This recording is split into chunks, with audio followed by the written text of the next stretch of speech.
అయితే ఇక్కడ ఈయన ఏమన్నాడు చూసి వాళ్ళిద్దరు కలయికనట. వాళ్ళ కలయిక ఏందో నువ్వు మాట్లాడేందో ఎవరికి అర్థం కాలేదు. ప్రజాపాలన, ఈ ప్రజాపాలన పోని తమరేమన్నా చంద్రబాబు నాయుడు గారికి సరే ఇక శిష్యుడైనా లేకపోతే ఆ ప్రభుత్వానికి మద్దతు తెలపాలనుకున్నా నువ్వు ఏం చేయాలనుకున్నా క్లియర్గా చేస్తున్నావు. ఇంతకంటే ఇంకేం కనిపించాలి ఇంకా అసలు టీడీపీ నుంచి కాంగ్రెస్లోకి రావడం. ఇప్పుడు అసలు కాంగ్రెస్ నాయకులకు ఏమన్నా కొంచెమన్నా సిగ్గు అనిపించాలి అసలు ఇట్లాంటివన్నీ విన్నప్పుడు చూసినప్పుడు. మీరేమో పొద్దుగల లేస్తే ఎన్టీఆర్ని లేకపోతే చంద్రబాబు నాయుడిని వీళ్ళని వ్యతిరేకిస్తూ మీరు తిరుగుతారు కేసీఆర్ని. ఈయననేమో ఇటీవలనే ఎన్కేసుకు వస్తా ఉన్నాడు. చూడుర్రి ఎట్లా మాట్లాడాడు. ఇందిరమ్మ మాకు ఎంత ముఖ్యమో ఎన్టీఆర్ కూడా అంతే ముఖ్యం.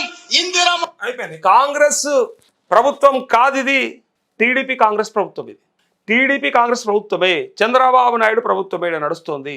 ఇక ఇంతకంటే సాక్ష్యం ఉదాహరణ ఇంకేది అక్కర్లేదు. పైగా ఇంకేమంటాడు చూడండి, ప్రతిదీ మరి ఇక ఎన్టీఆర్ మొదలుపెట్టిందే ఇందిరమ్మ పథకం అని చెప్తాడు. ఇందిరమ్మ ఇళ్ళ పథకం అంట.